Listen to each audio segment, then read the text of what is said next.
मित्रांनो, तुम्हाला जर मूलबाळ असेल तर हा व्हिडिओ तुम्ही संपूर्ण बघायला पाहिजे. मूलबाळ मोठे असतील, छोटे असतील, स्कूलला जात असतील, कॉलेजला जात असतील किंवा जॉब करत असतील तरी तुम्ही हा उपाय करू शकतात.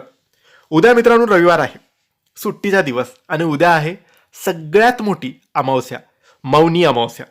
या अमावस्याच्या दिवशी तुम्ही तुमच्या मुलाबाळांवरून ही एक वस्तू ओवाळायची आहे आणि ती वस्तू ओवाळून तुम्हाला ती वस्तू बाहेर टाकायची आहे.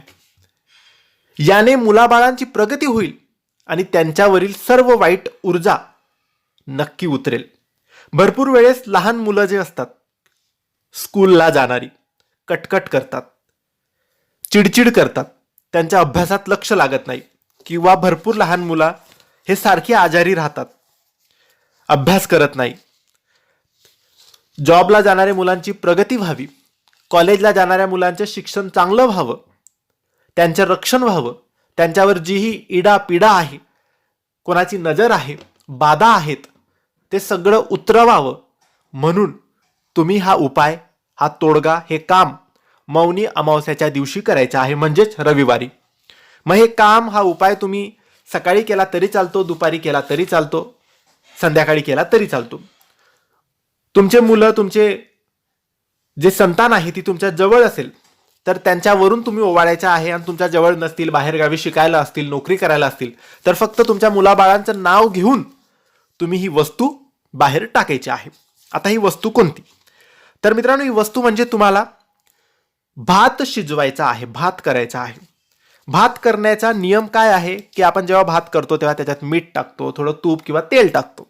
परंतु हा जो उपायासाठी आपण भात करणार आहोत त्यामध्ये काहीच टाकायचं नाही, फक्त पाणी आणि थोडेसे तांदूळ. कारण आपल्याला फक्त 1 वाटी सुद्धा भात असेल तरी चालेल.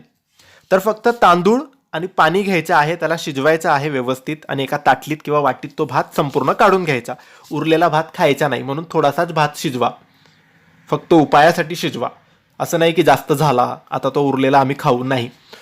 जेवढा केला तेवढा उपायासाठीच वापरायचा, म्हणून थोडासाच करा, अगदी थोडासा.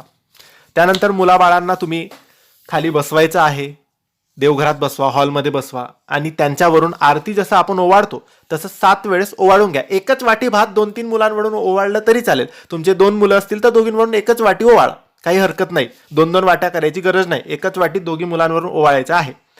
आणि मुलबाळ जवळ नसेल तर फक्त तो भात वाटीत काढायचा, मुलाबाळांचं नाव घ्यायचं, त्यांचं रक्षण व्हावं, त्यांच्यावरील सर्व बाधा नष्ट व्हावी, हे सगळं बोलून तो भात घराच्या टेरेसवर जाऊन कागदावर किंवा एखादी पान असेल, पत्रावळ असेल तर त्यामध्ये टाकून पक्ष्यांसाठी ठेवायचा आहे.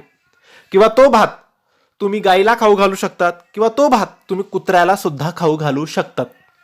हा भात का आपल्याला खाऊ घालायचा आहे, ओवाळून का खाऊ घालायचा आहे, मुलाबाळांचं नाव घेऊन का खाऊ घालायचा आहे? कारण हा पितृंसाठी आहे.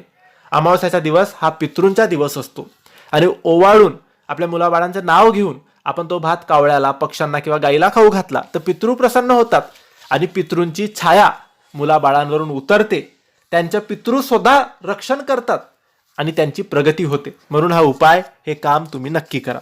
ही माहिती तुम्हाला आवडली असेल तर लाईक आणि शेअर करा. काही प्रश्न असतील तर कमेंट्सद्वारे विचारा. आमच्या चॅनलला सबस्क्राईब करायला विसरू नका. धन्यवाद. श्री स्वामी समर्थ.